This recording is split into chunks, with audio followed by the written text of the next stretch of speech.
দুনিয়া আছে, মজা মারো, মজা মারছিলাম একসঙ্গে। আমি আজকে ওয়াদা খেলাপ করলাম, আমাকে রাগ করে কোনো লাভ নাই। তখন ওই নেতারা যুক্তি সেট করবে জনগণের সামনে। কি যুক্তি সেট করবে আল্লাহ পাক তা উল্লেখ করে দিয়েছেন। তখন তারা বলবে ওয়ামা কানা লিয়া আলাইকুম মিন সুলতান, আমি তোমাদের পরে কোনো জবরদস্তি করি নাই, কোনো ডকুমেন্ট পেশ করি নাই। আমি কি বলছি সিনেমায় যাও নইলে 10 দিন জেলে দেব? জবরদস্তি করছি? আমি কি বলছি কোরআনে আছে গাঁজা খাও? আমি কি বলছি হাদিসে আছে নামাজ পড়ো না? ডকুমেন্ট দিয়েছি না জোর করেছি? কিচ্ছু করি নাই। কি করছিলাম? ইল্লা আন দাউতুকুম, আমি তোমাদেরকে আমার দলে ভিড়াবার জন্য একটা ডাক দিয়েছিলাম। এরকম মঞ্চে দাঁড়ায় বলেছিলাম, ভাইরা আমার, বোনেরা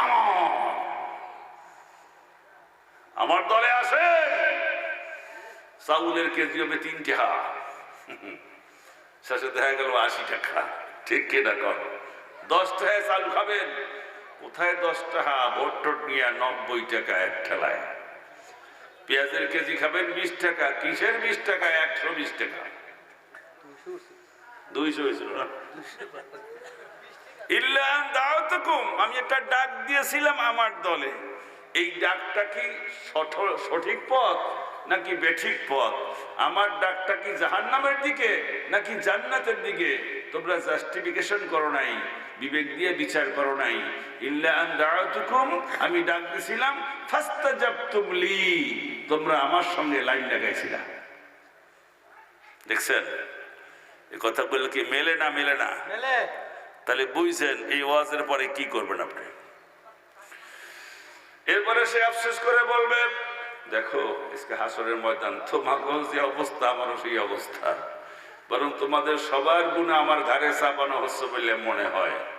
তোমরা যদি জেল খাটো 1 দিন, আমার খাটতে হবে 70 দিন, উপায় নাই। তখন বলবে ফালা তালুমুনি ওয়ালুমু আনফুসাকুম, আজকে তোমাদের কৃত কর্মের জন্য, ভুল সিদ্ধান্তের জন্য আমাকে ভৎসনা করো না, আমাকে সিসি করো না, আমার দিকে ফিরে নাক শিক্ষাইও না। অলুমু আনফুসাকুম, নিজেদের দোষ নিজেরা স্বীকার করো। বরং মহাসত্য হলো দুনিয়াতে আলেম ওলামা ছিল, কোরআন সুন্নাহর ওয়াজ হয়েছে, সেগুলোকে গুরুত্ব না দিয়ে আমাদের কথা শুনে ভ্রান্ত পথে ঘুরেছিলে। সেই জন্য দুনিয়ায় যেমন একসঙ্গে গাঁজা খাইছিলাম, মদ খাইছিলাম, ব্যালট কাটছিলাম, ভোট চুরি করছিলাম, জমি মাপতে যাইয়া আইল ঠেলছিলাম, মদ খেয়েছিলাম, গাঁজা খেয়েছিলাম, বিক্রি করেছিলাম, বেশ্যাপাড়ায় গিয়েছিলাম, নিষিদ্ধ পল্লীতে গিয়েছিলাম, স্ত্রীর হক বাদ দিয়া পরকীয়া প্রেম করে স্ত্রীর হক নষ্ট করে একটা মহিলাকে দান করেছিলাম। একসাথে গুলো করছি। আজকে চলো যাই একসঙ্গে জাহান্নামের আগুন ভোগ করি। আল্লাহ বলবেন আর কি বলবা? ও আর কি কবি কহ? তখন বলবে আল্লাহ আর একটা কথা, মানে শরম না থাকলে তো হয়, কথা বলছেন। আল্লাহ আরেকটা কথা বলতে চাই, এইটাই শেষ কথা। আল্লাহ বলেন বলো কি বলবা? তখন তারা চিৎকার দিয়ে কাঁদতে কাঁদতে যে কথা বলবে, আল্লাহ পাক তা 22 নম্বর পারা সূরা আহজাবের মধ্যে উল্লেখ করেছেন। তারা বলবেন রব্বানা ইন্না আতা'না সাদাতানা ওয়া কুবারা'না ফাআদাল্লুনা আস-সাবিলা। রব্বানা, ওহে পরওয়ারদিগার, ইন্না আতা'না, নিশ্চয়ই আমরা দুনিয়া আনুগত্য করতাম, হুকুম মানতাম, ইতাআত করতাম। কাদের? সাদাতানা, মূল শব্দ সাইয়্যিদ, নেতা। আমাদের নেতাদের হুকুম মানতাম। ওয়াকুবারা'না, এই কবির মানে ধনী। আমাদের অন ইসলামিক নেতাদের হুকুম মানতাম আর ধনীদের কথা মতো চলতাম, অন ইসলামিক ধনী। ফাআদাল্লুনা সাবিলা, ফলে আমরা গোমরা পথের পথিক হয়ে গেছিলাম। আল্লাহ বলছে হ্যাঁ তা তো আমি জানি, ওরা তো বাম দল, বাম পথ, জাহান্নামের দিকে ডাকবে। সেই জন্য লক্ষ লক্ষ নবী প্রেরণ করে শেষ নবী মুহাম্মদুর রাসূলুল্লাহ সাল্লাল্লাহু আলাইহি সাল্লামের রিসালাতের দায়িত্ব শেষ হয়ে যাওয়ার পরে কিয়ামত পর্যন্ত নায়েবে রাসূল হিসাবে আলেম ওলামারা দাওয়াত দিয়েছিল। এই ধারা তো আমি চালু রাখছিলাম। লক্ষ লক্ষ মসজিদের মেম্বার থেকে জুমার দিনে খুতবা হয়েছিল, লক্ষ লক্ষ আলেমরা তাফসীর করেছেন, ওয়াজ করেছেন। আমি তো এ ধারা চালু রাখছিলাম। তোমরা কি বলতে চাও? এটা বলে মাপ পাবা? তোমরা বলছে না আল্লাহ মাপ চাই না, জাহান্নামে যাইতে হবে জানি, অন্যায় করছি, শাস্তি খাওয়াই লাগবে। তো একটা ফরিয়াদ, কি ফরিয়াদ? তখন তারা বলবে রব্বানা আতিহিম দি'ফাইনি মিনাল আযাবি ওয়ালআনহুম লা'নান কাবীরা। রব্বানা, হে পরওয়ারদিগার, আতিহিম দি'ফাইনি মিনাল আযাব, যাদের কারণে আমরা গোমরা হয়েছি তাদেরকে জাহান্নামে ডবল ডবল শাস্তি দিও। ওয়ালআনহুম, তাদের পরে তুমি লানত দাও, লানান কাবীরা, বড় বড় লানত তাদের উপরে। আল্লাহর হাবিব এই আয়াতের তাফসীর করতে যেয়ে বলছেন আল্লাহ পাক এই ফরিয়াদ মঞ্জুর করে নেতাদেরকে ডবল ডবল শাস্তি দেবেন। নেতারা তাদের বেরেন দিয়া নিজেরা কোরআন সুন্নাহর পথে চলে নাই, বরং নেতৃত্ব দিয়া লক্ষ লক্ষ কোটি কোটি লোককে কোরআন সুন্নাহ থেকে বিচ্ছিন্ন করে ফেলেছে। ধনীরা নিজেরা টাকা দিয়ে ইসলাম কায়েম করে নাই, বরং লক্ষ লক্ষ কোটি কোটি টাকা ইসলামের বিরুদ্ধে ব্যয় করে যুবকদের হাতে টাকা ধরায় দিয়ে যুবকদেরকে ইসলাম থেকে বিচ্ছিন্ন করেছে। এই দুইটা কারণে তারা জাহান্নামে ডবল ডবল শাস্তি পাবে। চিৎকার দিয়া কয় নাউযুবিল্লাহ।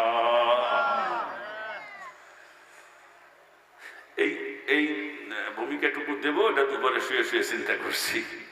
এখন চলেন সেই আলোচনায় যাই। এই ভয়াবহ মুহূর্ত, কাউকে ফেরেশতারা জাহান্নামে নিয়ে যাচ্ছে। ওয়াসিকাল্লাযীনা কাফারু ইলা জাহান্নামা যুমারা, জাহান্নামীদেরকে, কাফেরদেরকে ধাক্কাইয়া ধাক্কাইয়া হাঁকাইয়া হাঁকাইয়া জাহান্নামে নিয়ে যাবে। যাইতে চাইবে না, পিছন থেকে ঠেলতে ঠেলতে নিয়ে যাবে।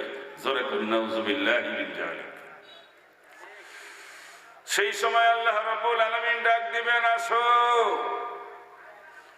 হাসরের ময়দানে দুইটা কাতার হবে। একটা কাতার হলো জান্নাতীর দল, আর একটা কাতার জাহান্নামের দল।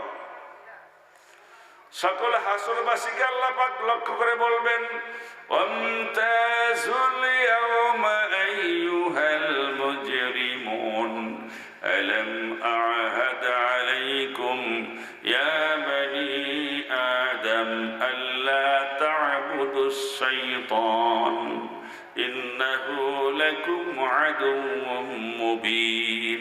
হে অপরাধীরা, মুজরিম মানে অপরাধী, হে অপরাধীগণ, তোরা আলাদা কাতার হ, ইমানদার আলাদা আলাদা কাতারে যাও। আমি কি তোমাদেরকে বলছিলাম না, ওই যারা ভালো কাতারে আছে জান্নাতি, ওইটি সরল পথ, সঠিক পথ? আমি কি বলি নাই? আমি আল্লাহর গোলামি করো, শয়তানের আনুগত্য করো না। শয়তান তোমাদের প্রকাশ্য শত্রু। আমার কথা না মানার কারণে, আমার নবীর কথা না মানার কারণে, আমার ওলামাদের কথা না মানার কারণে, আমার খতিবদের খুতবার গুরুত্ব না দেওয়ার কারণে আজকে জাহান্নামে যাইতেছ। যাও। মানুষ ভয়তে থরথর করে কাঁপবে। আল্লাহ রাব্বুল আলামিনের হাবিব বলেন, একটা আশার আলো রাসূলুল্লাহ দেখাইছেন। সেটা হলো আল্লাহ পাক সেই ভয়াল মুহূর্তে 7 শ্রেণীর লোককে ডেকে ডেকে আরশে আজিমের নিচে ছায়া দিয়ে দিবে। আরশে আজিমের নিচে যারা ছায়া পাইবে তাদের জন্য আল্লাহর জান্নাত ওয়াজিব হয়ে যাবে, তাদের জন্য আল্লাহর জাহান্নাম হারাম হয়ে যাবে। জোরে বলেন সুবহানাল্লাহ। যদি আপনাকে আল্লাহ পাক এই 7 শ্রেণীর কোন এক শ্রেণীর মধ্যে দেখতে পান, আল্লাহর বিচারে আল্লাহ আপনাকে ডেকে ডেকে আরশে আজিমের নিচে ছায়া দেওয়ার সঙ্গে সঙ্গে জান্নাতীর চেহারা আপনার চোখে মুখে চেহারায় ফুটে উঠবে, আলোক উজ্জ্বল হয়ে যাবে চেহারা। সুবহানাল্লাহ। আর যদি আল্লাহ পাক আরশের নিচে ছায়া না দেন, চেহারা হবে কদাকার, অত্যন্ত কালো, কুৎসিত হয়ে যাবে। আরো কথা আছে এখানে, আর বললাম না। আমি এখন প্রশ্ন করতে চাই, 7 শ্রেণীর লোক, কয় শ্রেণী? এই 7 শ্রেণীর লোকের যে কোনো এক শ্রেণী হয়ে আমরা কি কিয়ামতের কঠিন ময়দানে, যেদিন মা, ভাই, ভাই, বোন, বাবা কেউ পরিচয় দেবে না, সন্তান পরিচয় দেবে না, কোনো হুজুর, কোনো নেতা কাউকে কোনো কাজে লাগবে না, সেই দিন কি আমরা আরশ-এর নিচে ছায়া পেতে চাই? জোরে বলেন চাই? কারা কারা চাই? আল্লাহু আকবার বলে হাত তুলুন।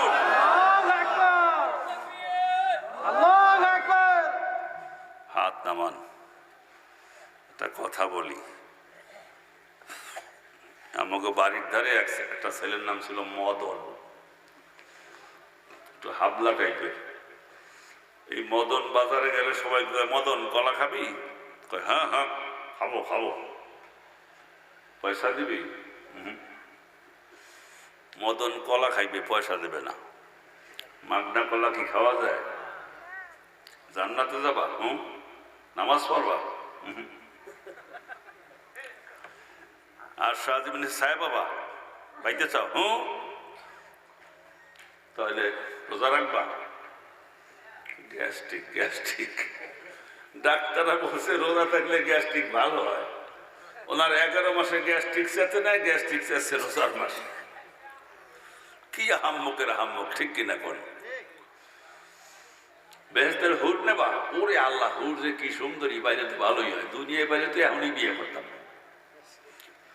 তাহলে বেগানা মহিলার দিকে তাকানো বন্ধ করবা? এটা তো অসম্ভব।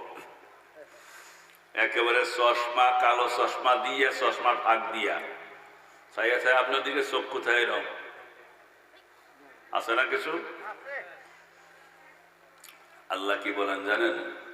কুল্লিল মুমিনিনা ইয়াগুদ্দু মিন আবসারিহিম, হে রাসূল সমস্ত মুমিন পুরুষকে বলেন তারা যেন চোখের দৃষ্টি নিচের দিকে রাখে। অকুল্লিল মুমিনাত, সমস্ত মুমিন মেয়েদেরকে বলুন ইয়াগুদ্দুনা মিন আবসারিহিন্না, তারা যেন চোখের দৃষ্টি নিচের দিকে রাখে, কোনো বেগানা মেয়ে ছেলের দিকে তাকাবে না। এরপরেও যদি বিয়ে বাড়ি পাটখনির বেড়া ফাঁক করে মাঝখান দিয়ে তাকাও, তুই মনে করছো কেউ দেখে না? চশমায় কালো গ্লাস লাগাইয়া তাকাবা, মনে করলা কেউ দেখলো না, মনে করো কেউ দেখে নাই। আল্লাহ বলেন ইয়ালামু খাইনাতাল আ'য়ুন ওয়া মা তুখফিস সুদূর, তোমার চক্ষু কি লুকোচুরি করে? লুকোচুরি বোঝেন? সকলের চোখে ফাঁকি দিয়ে কি দেখে? ইয়ালামু, আল্লাহ জানেন। জোরে কন সুবহানাল্লাহ। কাকে ফাঁকি দিবা? চক্ষু কার? চক্ষু যে আল্লাহর বিশ্বাস করেন, জন্ম অন্ধ হয় না, বানায় কিনা? আপনি বানাইছেন? আল্লাহ। আবার চক্ষুর দৃষ্টি সুন্দর দিছে কিনা? আল্লাহ। আমার দেওয়া চক্ষু দিয়ে কি দেখলাম, কি লুকোচুরি করলাম? চশমার ফাঁক দিয়ে কোন দিকে তাকাইলাম?